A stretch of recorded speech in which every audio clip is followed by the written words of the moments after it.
Evangelho de Mateus, nós vamos dar sequência à exposição das Sagradas Escrituras. Mateus, capítulo 26, dos versos 69 ao 75. Quando você estiver lendo o texto junto comigo, eu quero que você se atente a alguns pontos importantes da divisão desse texto. Às vezes é didático a gente já anunciar de antemão como que está dividido o texto e, ao mesmo tempo, o tema, o assunto que vai ser tratado na análise, exposição e aplicação dessa passagem. Ao ler, você tenha em mente que nós estamos agora aqui diante da queda e restauração de Pedro. Pedro é o discípulo mais próximo do nosso Senhor Jesus. Ele é mencionado anteriormente na sessão que nós havíamos exposto, até o verso 68, quando Jesus, no seu julgamento, é mencionado em um dos versos, bem rapidamente, que ele está a uma certa distância acompanhando, tentando entender o desfecho. E agora, aquele pequeno verso nos faz focar. É como se agora a cena se volte à figura de Pedro, no momento em que ele vai negar o nosso Senhor Jesus. Então nós temos 4 pontos que precisam ser destacados aqui. Aqui o texto está dividido nas negações de Pedro, se não dizer que é uma negação em 3 partes. Temos a primeira negação, a segunda negação e a terceira negação. Pode-se considerar como fases ou estágios dessa negação de Pedro em relação a Cristo. E a última parte, ela vai nos levar à restauração de Pedro. Então é a queda e a restauração de Pedro. Acompanhe a leitura das Escrituras, que nos diz assim: Ora, estava Pedro assentado fora no pátio, e aproximando-se uma criada lhe disse: Também tu estavas com Jesus, o Galileu. Ele, porém, o negou diante de todos, dizendo: Não sei o que dizes. E saindo para o alpendre, foi ele visto por outra criada, a qual disse aos que ali estavam: Este também estava com Jesus, o Nazareno. Ele negou outra vez com um juramento: Não conheço tal homem. Logo depois, aproximando-se os que ali estavam, disseram a Pedro: Verdadeiramente, és também um deles, porque o teu modo de falar o denuncia. Então começou ele a praguejar e a jurar: Não conheço este homem. E imediatamente cantou o galo.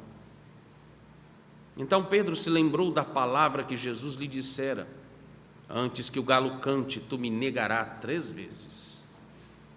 E saindo dali, chorou amargamente. Amém. Oremos. Senhor, que as palavras dos meus lábios e o meditar do meu coração sejam agradáveis à tua presença, rocha minha, redentor meu. Oramos em nome de Cristo Jesus, nosso Senhor. Amém. No último sermão, nós analisamos os versos 57 até o 68 a respeito da primeira fase que nós temos do julgamento do nosso Senhor Jesus Cristo. Eu já havia explicado a vocês que esse julgamento, ele se divide, pode-se assim dizer, em 2 tribunais, né? Ou em 2 etapas em que se distingue aqui em uma espécie de 2 tipos de julgamentos. Então, melhor dizendo, 2 tipos de tribunais. Por que 2 tipos de tribunal? Porque o primeiro tribunal que Jesus foi submetido, ele era de natureza religiosa, ou podemos também dizer de natureza eclesiástica. Esse tribunal, ele é formado pelos líderes dos judeus, que aqui nós temos os sacerdotes, ou pelo menos os principais sacerdotes, nós temos os escribas e os anciãos. Nós vemos que naquela sessão eles fazem questão de dizer que os escribas e os anciãos, eles estão presentes. O segundo tribunal em que Jesus ele foi submetido, é uma passagem que nós vamos ver mais à frente, ele é um tribunal de natureza, podemos assim dizer, civil, ou uma expressão que talvez defina melhor é de natureza secular. É como se fosse, chamamos de justiça comum, né? Como vocês assim conhecem. Justiça comum, porque ela trata de questões que envolvam crimes dentro do espectro de um modo geral. E ele foi submetido a esse tribunal pelos representantes de Roma, que aqui nós temos tanto Herodes, de alguma maneira é uma figura que se destaca como um governante civil, ainda que seja local e totalmente submisso à autoridade romana, mas nós temos principalmente a figura de Pôncio Pilatos. Pôncio é um título. Pôncio Pilatos ou governador Pilatos, Este homem era um homem extremamente místico, supersticioso e, ao mesmo tempo, extremamente vaidoso, muito austero e, ao mesmo tempo, um homem que foi tomado por grandes temores. Depois vocês vão ver a resistência dele em querer julgar o caso do nosso Senhor Jesus Cristo. Ele não queria se meter naquela confusão, ele sabia que aquilo era uma armadilha, uma cilada da qual ele dificilmente escaparia. Sua mulher chega ao ponto de avisá-lo e dizer: olha, não te mete com esse homem não, porque eu sonhei com ele é inocente. Mesmo assim, ele cede à pressão dos judeus e ele condena o nosso Senhor Jesus da forma mais covarde e frouxa que já se ouviu falar na história da humanidade. Herodes é um homem pervertido, louco, considerado uma espécie de um governante louco, doido varrido, pode-se assim usar a expressão, se me permite, ainda que seja tão chula, né? Mas é exatamente isso, ele era um maluco, ele era um depravado, e até mesmo um depravado, um doido, ele é usado ali por Deus para dizer, no máximo, que Jesus poderia ser considerado como alguém que não tinha sanidade suficiente nas suas palavras. Jesus ficou em silêncio perante Herodes, não respondeu às perguntas de um louco, de um insano. E Herodes chegou à conclusão dizendo: no máximo, ele é só um agitador, ele é mais um doido varrido aí, solta esse homem, deixa ele para lá. Mesmo assim, Jesus foi condenado. Esses são os dois tribunais que Jesus foi conduzido para ser julgado. Nesses versos 57 ao 68, que nos remete a esse tribunal eclesiástico, o local dos judeus, primeiro nós vimos que aquele tribunal ele era todo irregular, todo o processo ilegal, todo o processo, inclusive, principalmente, é um processo imoral. Eles manipularam todo esse processo judicial, nós havíamos explicado, eu sei que não entrei profundamente em detalhes, mas mencionei pelo menos alguns pontos fundamentais e principais que dá para perceber, dá para averiguar claramente como que toda a irregularidade desse processo judicial, ela está aqui evidente no texto. Então, o processo judicial todo prejudicado contra o nosso Senhor Jesus, e o pior de tudo, era que a intenção deles era perversa, era a intenção realmente de matar Jesus a qualquer custo. Em segundo lugar, nós vimos qual foi a postura do nosso Senhor Jesus a respeito de todas essas irregularidades, ilegalidades, e principalmente a intenção perversa desses homens, que eram religiosos. Vejam bem, eles que tomam iniciativa e lideram todo o processo para a execução da morte do nosso Senhor Jesus. Veja que primeiro Jesus ficou em silêncio, não respondeu ou reagiu a nenhuma das provocações, e principalmente ele não abriu sua boca para se defender dos falsos testemunhos que se levantaram contra ele.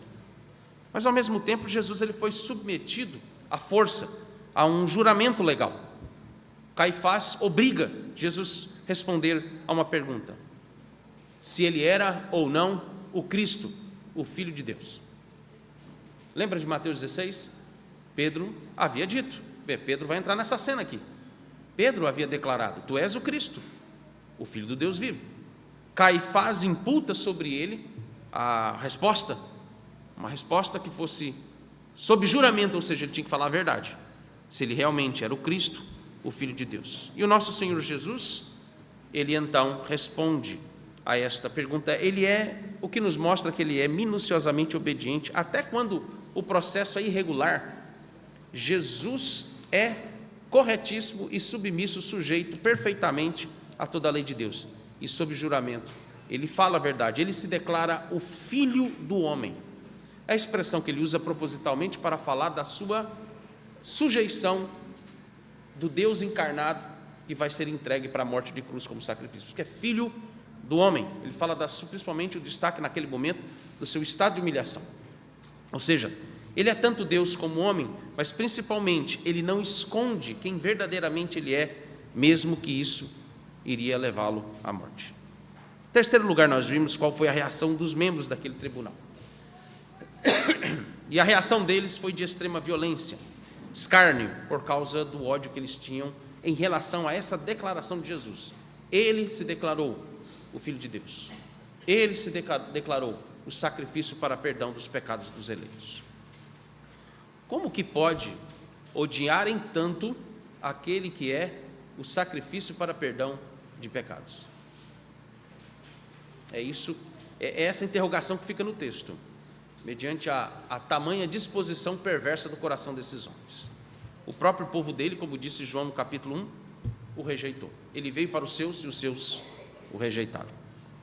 Agora, os relatos dos versos 69 ao 75, aqui eles nos falam da experiência dolorosa.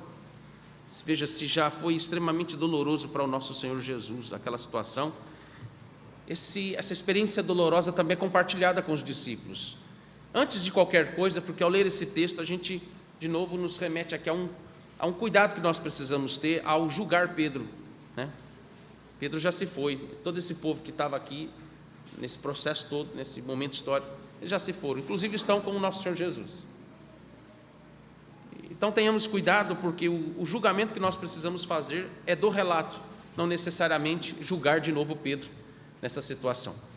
Eu quero, mais uma vez, lembrá-los de um ponto que é importante na análise desse texto. O sentimento, a sinceridade do coração dos discípulos. O fato é que eles fugiram. E se nós estivéssemos lá, também iríamos correr e fugir. A questão toda que permeia a fuga, o abandono, o desamparo dos discípulos é medo. Medo. E o texto deixa isso claro. Percebam, Pedro está fazendo um terrível esforço, um doloroso esforço para estar perto de Jesus.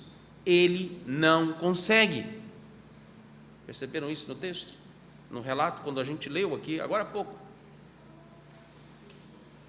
Esses versos, então, eles nos remetem exatamente à experiência dolorosa de Pedro cair numa cilada do diabo, dele tropeçar, levar uma queda terrível.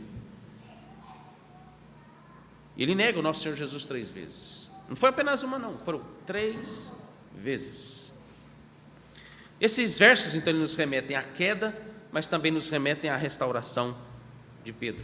Em primeiro lugar, eu quero que você perceba que este é um dos episódios que foram relatados pelos 4 evangelistas. E eu acredito que a intenção do texto conter, por meio dos 4 evangelhos, esse relato é para que a gente jamais se esqueça desse episódio e jamais nós caiamos no esquecimento, irmãos, de que leitores e futuros seguidores de Cristo, assim como Pedro, todos estão sujeitos a esse tipo de queda.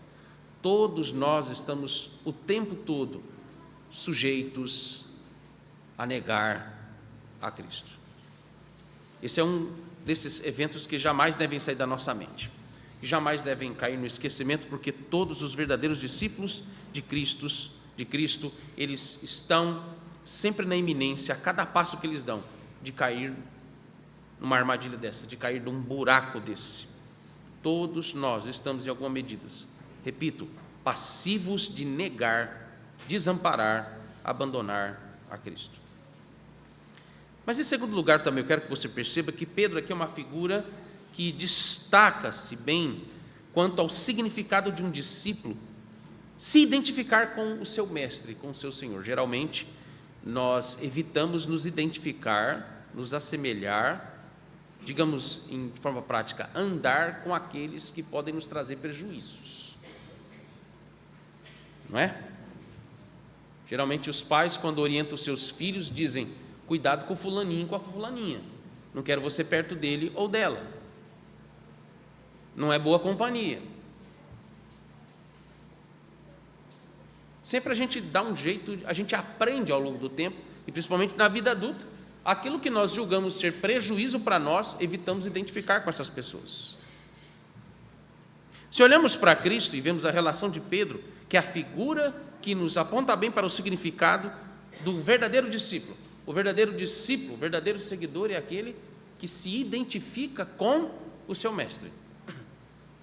Isso fica claro nas declarações três vezes que as criadas e aquelas outras pessoas dizem de Pedro. A maneira como o reconhece. Quem é Pedro? Não é um simples pescador. Eles não se remetem e lembram dele porque ele era um pescador, um microempresário de pesca na região de Cafarnaum. Lembram dele como discípulo de Cristo. Você é um deles. Há vários episódios que nós já tivemos aqui de ler e aplicar nos escritos, principalmente do Evangelho de Mateus, a respeito dessa identificação de Pedro com o nosso Senhor Jesus. Não precisava pessoas aqui de fora dizerem isso para ele. Mas o próprio texto nos fala, por exemplo, que Pedro foi quem se identificou verdadeiramente com Jesus, o reconhecendo como o Cristo, o Filho do Deus vivo. Como eu disse, Mateus 16 deixa isso claro para nós. Ele foi o primeiro. Ele impetuosamente mal esperou Jesus perguntar, ele já foi e respondeu dizendo: tu és o Cristo, o Filho do Deus vivo. Como também a experiência esplêndida, inexplicável, gozosa, podemos assim dizer, dele ter testemunhado a transfiguração gloriosa de Jesus Cristo. Ali ele se identifica também com o nosso Senhor Jesus. Mas Pedro também ele experimentou algumas amargas e constrangedoras situações com o nosso Senhor Jesus, inclusive em relação a uma das mais sensíveis fraquezas do seu coração. Como eu disse, o medo de ser associado a algo extremamente ruim, humilhante e vergonhoso. Por exemplo, nós já vimos que quando Jesus declara pela primeira vez, isso aconteceu inclusive logo em seguida depois da sua confissão, em Mateus 16, quando Jesus pela primeira vez diz que vai ser entregue nas mãos dos seus inimigos para ser morto na cruz, Pedro manifesta uma espécie de um rompante, um terrível rompante de ansiedade. Ansiedade nada mais é do que medo. Quem aí lida com problema de ansiedade, eu vou te dizer qual é a raiz do seu problema: medo. Tu tem medo de alguma coisa, ou de muitas coisas, porque para desestruturar de tal forma como a gente fica, e eu sei do que eu estou dizendo, né? Todos nós aqui, acho que hoje podemos dizer que é melhor você perguntar, é mais fácil você perguntar, quem é que nunca teve ansiedade na vida? Antigamente, se você perguntava, quem já teve, só 2, 3 levantariam a mão. Hoje, acho que a grande maioria de nós aqui diríamos, todos nós sabemos o que é passar por isso. Uma criança, inclusive, sabe o que é passar por isso. Medo faz Pedro tomar um rompante de ansiedade, quando ele diz, tal coisa terrível não vai acontecer nunca com o Senhor. Pare de pensar nisso. E o que é que o nosso Senhor Jesus ele diz para Pedro? Tu és pedra de tropeço. Jesus já havia falado, tu és Pedro, Pedro é pedra, e sobre esta pedra edificarei a minha igreja. A pedra é Cristo, angular, mas Pedro é uma das primeiras pedras honrosas que são colocadas na construção do edifício que é a igreja. Tu és Pedro, Pedro é pedra, solidez na fé. E agora Jesus diz, tu és pedra de tropeço. O medo nos faz ser pedra de tropeço.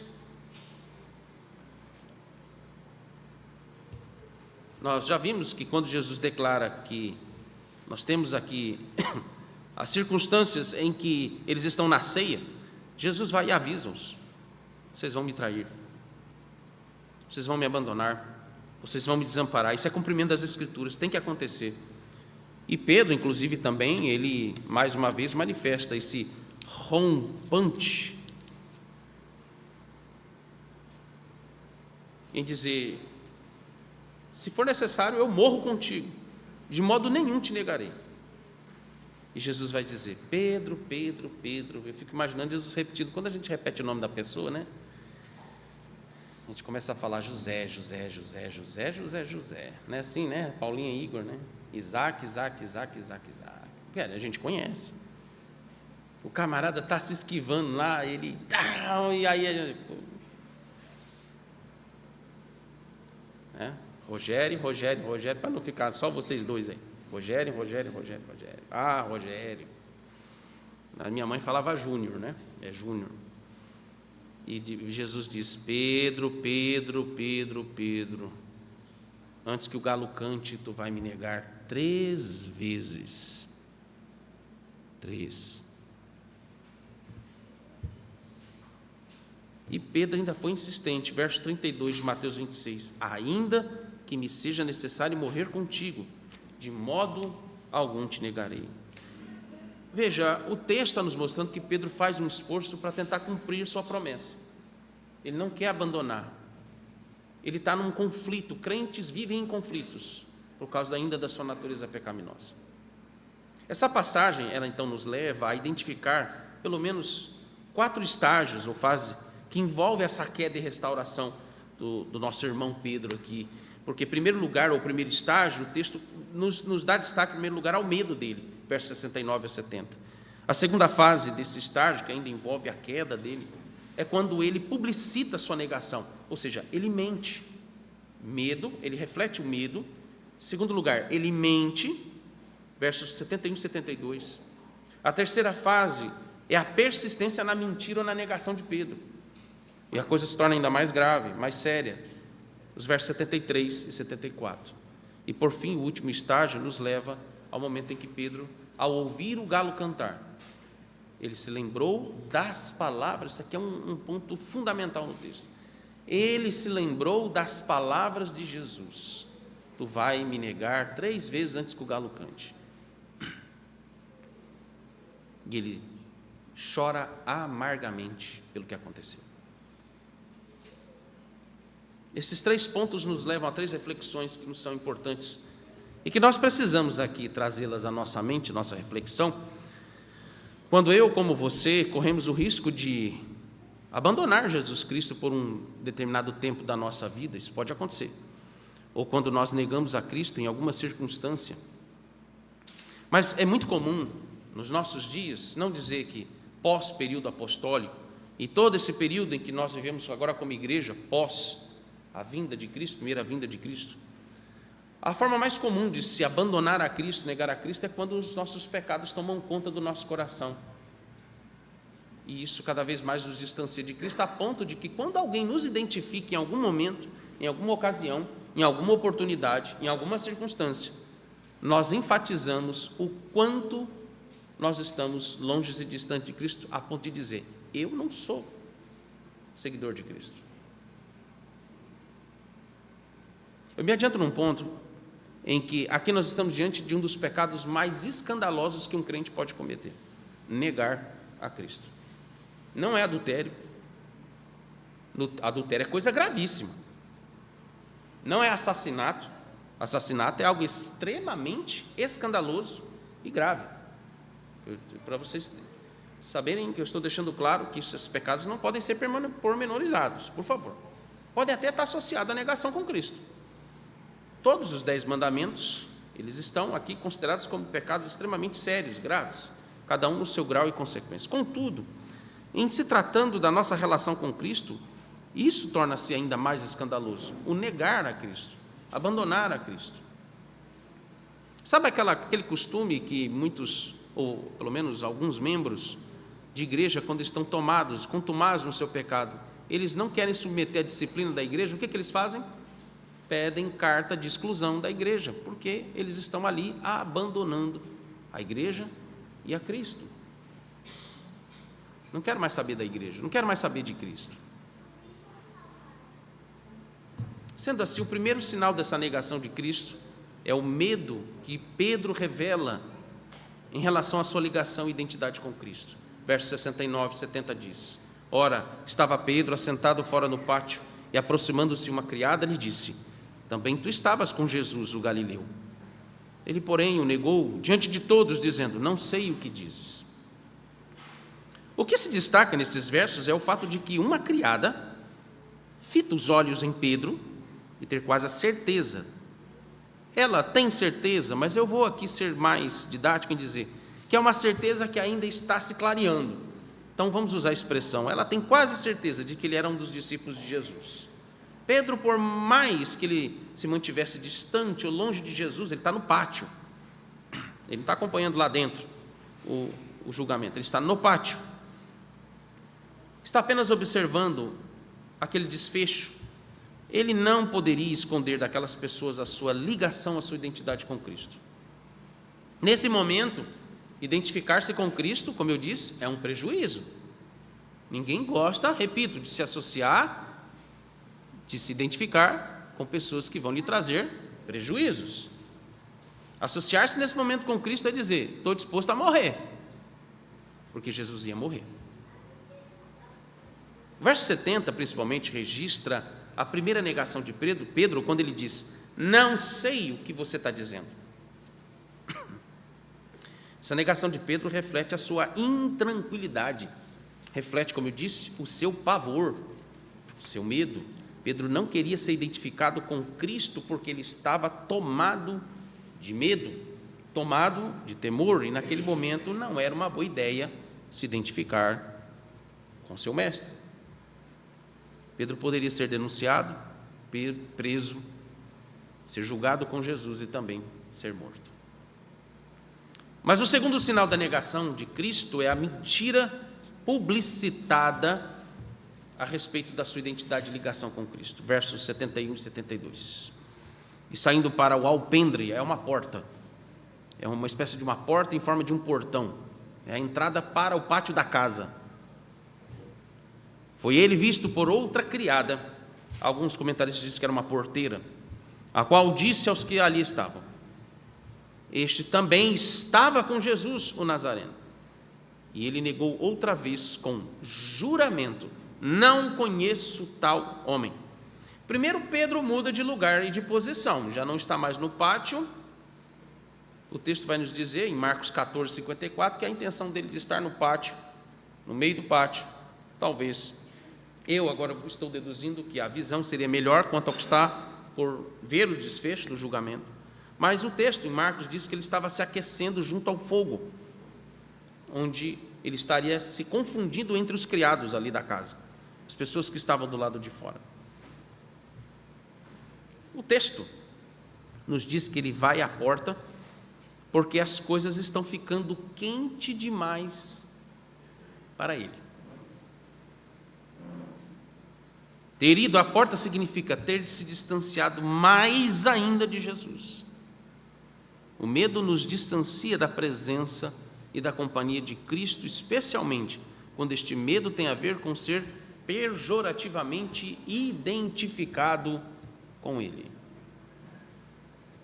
Mas aqui, meus irmãos, o verso 71 nos diz que outra criada, que pode ser uma espécie de, como eu disse, de porteira, também reconhece Pedro como um dos discípulos de Jesus, e se a primeira criada não tinha talvez uma certeza clara, ainda que ela inconfundivelmente tenha o identificado como discípulo de Cristo, a segunda criada afirma contundentemente quem ele era.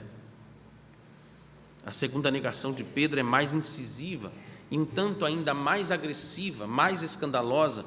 Ela parece-nos, na forma como o texto está escrito, que ela se revela com ira, com frustração. Ela então se revela com uma mentira descarada, quando ele diz: eu não conheço este homem. Veja bem a expressão que é usada: este homem.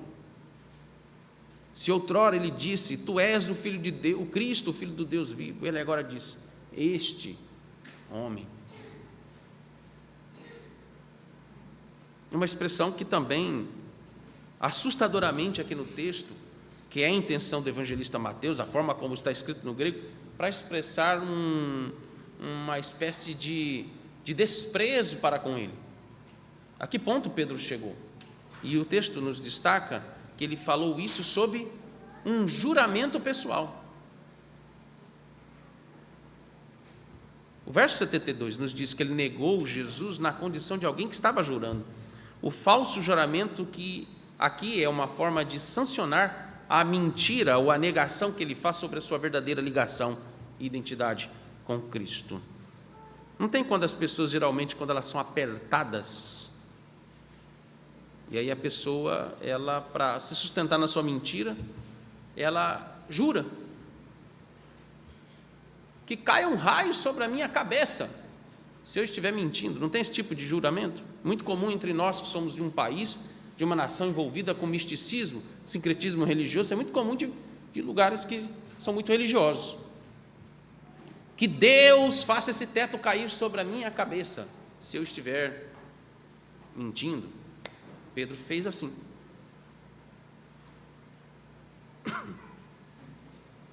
Vamos ver isso com mais clareza agora no terceiro ponto.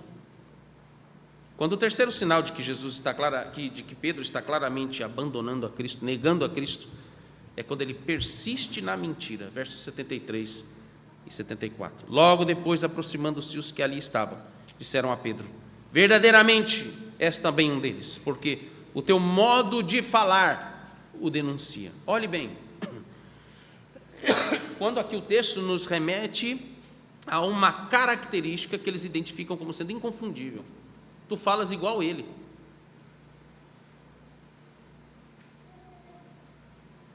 Não é a aparência, mas é o comportamento. Percebam isso? Não que a aparência não contasse, conta também. O jeito que você se veste, a maneira como você se... né? Isso está considerando aí em todo o processo se você se assemelha a Cristo ou não. Mas principalmente, você fala como Ele. A sua postura é semelhante à dele, é inconfundível. O cara está lá, no meio do lamaçal do pecado, transparecendo impiedade enquanto não vem arrependimento, igual o filho pródigo que estava no meio de porcos, comendo lavagem de porcos, na companhia de porcos. Mas qualquer um que olha, mesmo para um crente tão longe do Senhor, distante, negando, dizendo: eu não conheço este homem, eles olham para ele e dizem: mas é inconfundível, você fala igual a ele.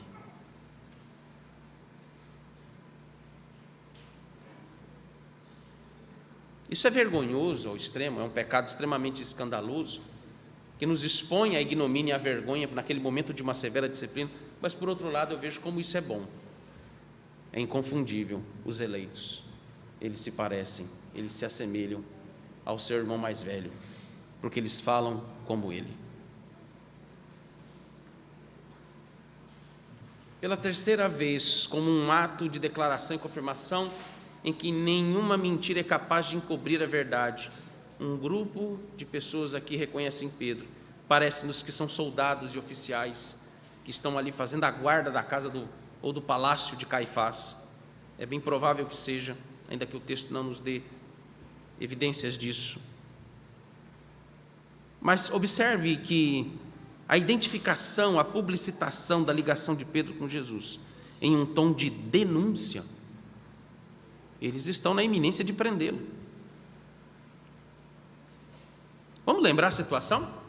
É possível que esses homens tenham reconhecido Pedro também, ainda que o texto não vai dizer. O fato de que ele era um homem extremamente impulsivo, o fato de que quando Jesus foi, ao ter sido preso, Pedro poderia ter sido reconhecido como aquele que é o seguidor que tentou matar os soldados do sacerdote e cortou a orelha de Malco, que a lâmina da espada não alcançou o corpo de Malco, e pela providência divina atingiu apenas a orelha, e Jesus restitui a orelha do homem e repreende Pedro. Pedro se torna ainda mais agressivo a ponto dele se maldizer, ainda jurando por si mesmo: eu não conheço esse homem. É bem possível que Pedro tinha usado as palavras: que Deus me faça, como eu disse antes, né? Que Deus me faça isto ou aquilo, se é verdade que sou alguma vez ou fui discípulo de Cristo. Aqui nós temos a profundidade da queda de Pedro. Pedro chega a blasfemar, ele quebra o terceiro e o nono mandamento, profundamente. É uma cova muito funda. É importante você considerar este ponto, porque vejam como que o pecado, ele é sempre mais grave do que pensamos, e vejam como o pecado nos leva mais longe do que desejamos ir. Isso é o que significa negar a Cristo. Vamos além do que esperamos ir. Para nossa aplicação, em primeiro lugar, os crentes mais fervorosos, ativos e piedosos estão sujeitos a caírem nesses pecados mais escandalosos. Isso acontece quando, meus irmãos, negligenciamos grosseiramente a nossa vida espiritual e principalmente os meios de graça no exercício dessa vigilância que precisamos ter. É muito interessante ver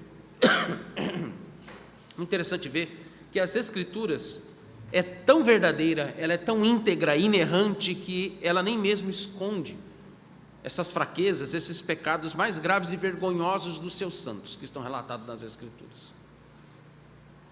Isso inclusive realça a veracidade, a autoridade das Escrituras como a palavra de Deus. A palavra não exalta os homens, vocês já perceberam isso? Ela não exalta as ações dos personagens que estão aqui contidos nela, mas ela exalta a graça do Senhor Deus na vida deles.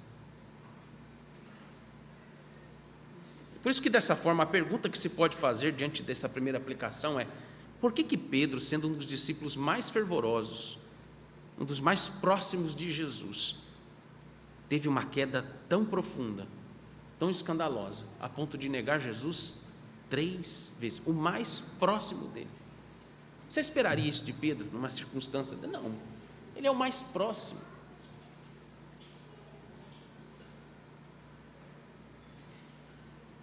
Essa pergunta ela pode ser respondida à luz de tudo que nós já vimos anteriormente. Quando Pedro, apesar de fervoroso, muito próximo de Cristo, ele negligenciou anteriormente a sua vigilância, o seu preparo para lidar com aquela situação tenebrosa em que tanto o nosso Senhor Jesus, mas também os seus discípulos iriam compartilhar, iriam ter de passar.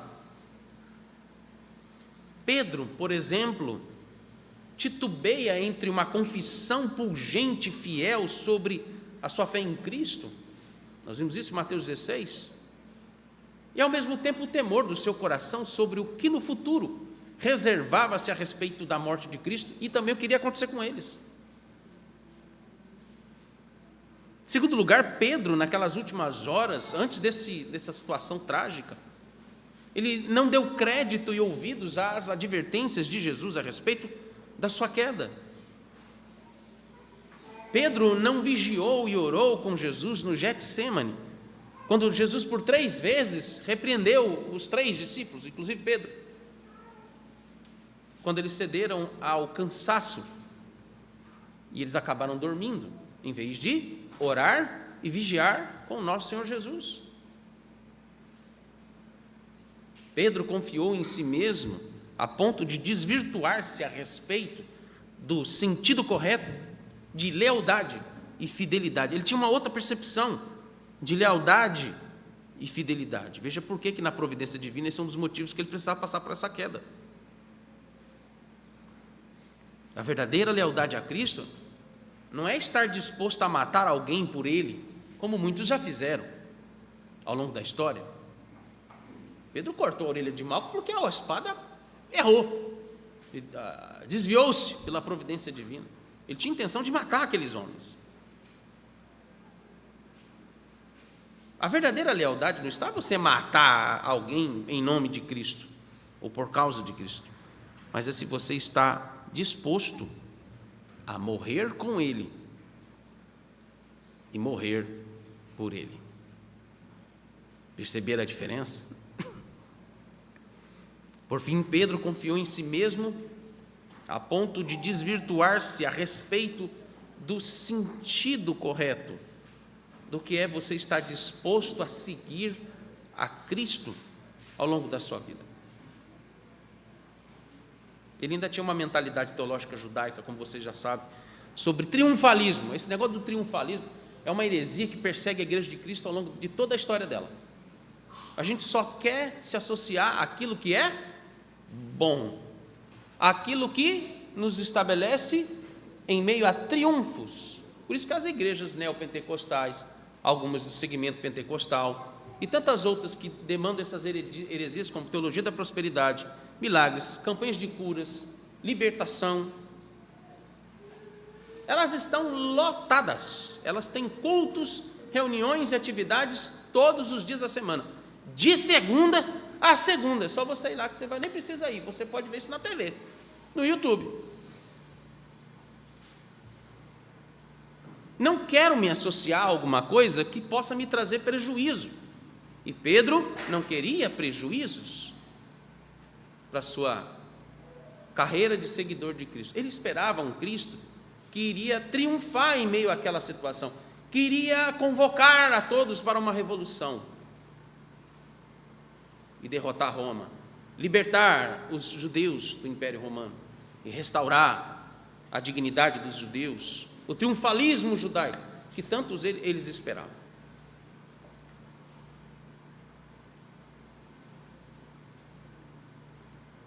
Em segundo lugar, a queda de um crente, apesar de real, ela não é o final de tudo. A nossa confissão de fé, no capítulo 17, nos ensina que os crentes, apesar de caírem em graves pecados escandalosos, a ponto de até se verem à beira da ruína das suas vidas, mas a sua fé em Cristo ela é preservada. Eles são novamente levados ao arrependimento verdadeiro dos seus pecados.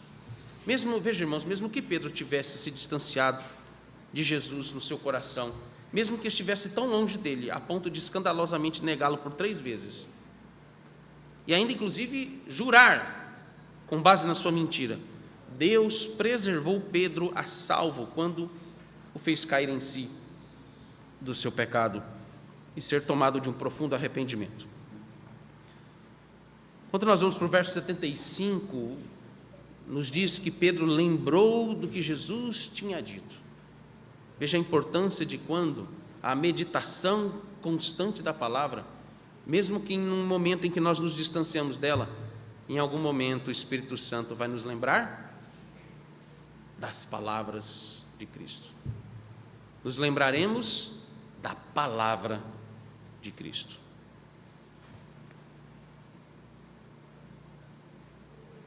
O texto nos diz que ele saiu dali e chorou amargamente. Esse choro de profunda tristeza não é de remorso, como foi o caso de Judas, que se desesperou, admitiu o seu pecado, mas não se arrependeu, o que veremos mais à frente. Pedro não, ele é tomado de uma profunda tristeza segundo o nosso Deus. O apóstolo Paulo, em 2 Coríntios capítulo 7, verso 10, fala sobre isso, quando ele diz: porque a tristeza segundo Deus produz arrependimento para a salvação, que a ninguém traz pesar, mas a tristeza do mundo produz morte. Os verdadeiros crentes, eles são passíveis de cometerem gravíssimos pecados assim, mas isso não significa que eles perdem a salvação, ou que eles perdem a sua fé em Cristo. Nós não podemos esquecer também das palavras de Jesus a Pedro, antes que isso viesse a acontecer. Ela está registrada em Lucas capítulo 22, versos 31 e 32, quando Jesus disse a Pedro: Simão, Simão, lembra da repetição dos nomes? Simão, Simão, Simão, eis que Satanás vos reclamou para vos peneirar como trigo.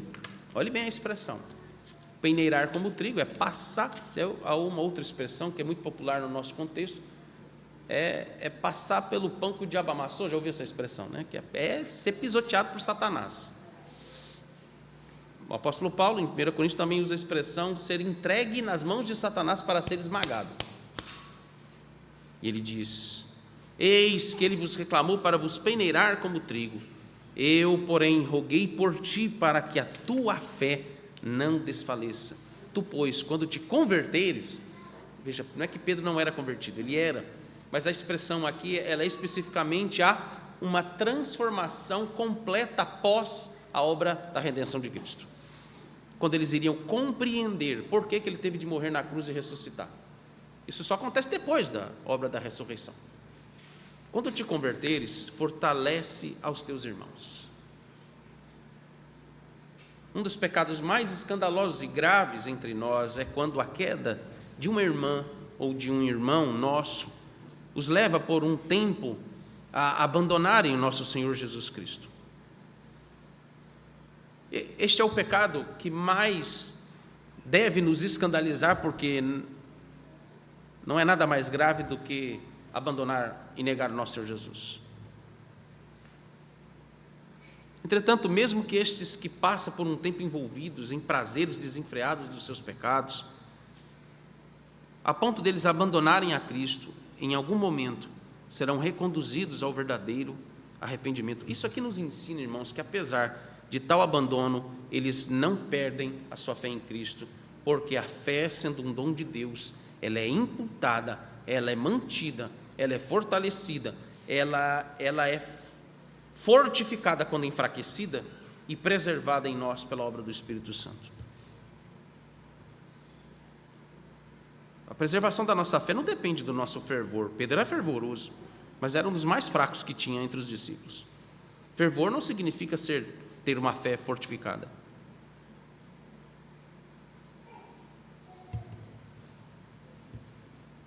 Não é o nosso fervor que nos sustenta a fé. Quando nos dedicamos, nos esforçamos na nossa vida religiosa, de piedade, mas a nossa fé, ela depende unicamente da graça de Deus e da obra do Espírito Santo em nós. Por isso, para concluirmos, a primeira coisa que o Senhor Deus nos exorta é tomarmos cuidado com a nossa autoconfiança espiritual. Eu sou reformado. Grande coisa.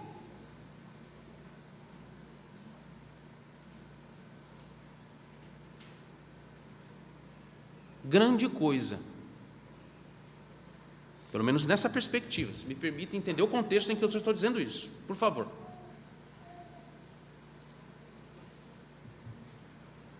Olhe bem para Pedro, que confiou no seu fervor religioso, só porque era o mais próximo de Cristo.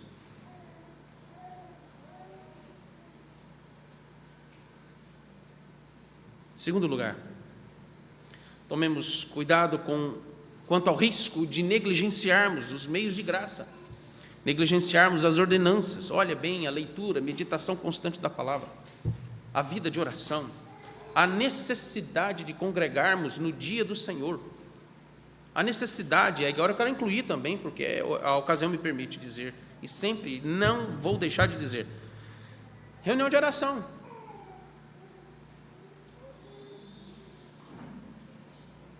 As nossas reuniões de oração.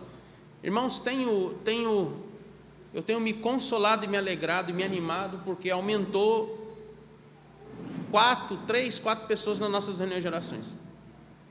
A sensação de que a igreja está cheia.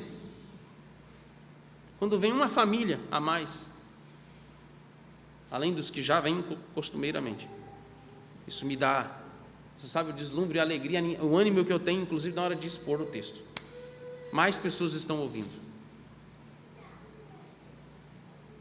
Começamos a negligenciar essas coisas que são básicas, você está distante de Cristo. Você precisa se perguntar, você precisa fazer um exame no seu coração, julgue a si mesmo.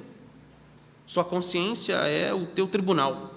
E avalie bem a que ponto você está, porque a nossa negligência nessas coisas básicas e mais cruciais dependem da nossa condição espiritual para lidar com estes riscos e quedas. Até quando estamos passivos de cair nela. E até ao cair nela, todo o preparo, vigilância que nós exercitamos, isso tudo vem como uma espécie de um antibiótico que nos livra de uma terrível enfermidade, doença que pode nos matar.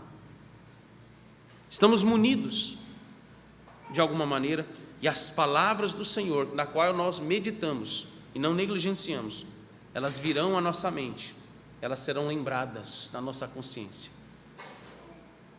para que sejamos o quanto antes restaurados, levados ao arrependimento dos nossos pecados.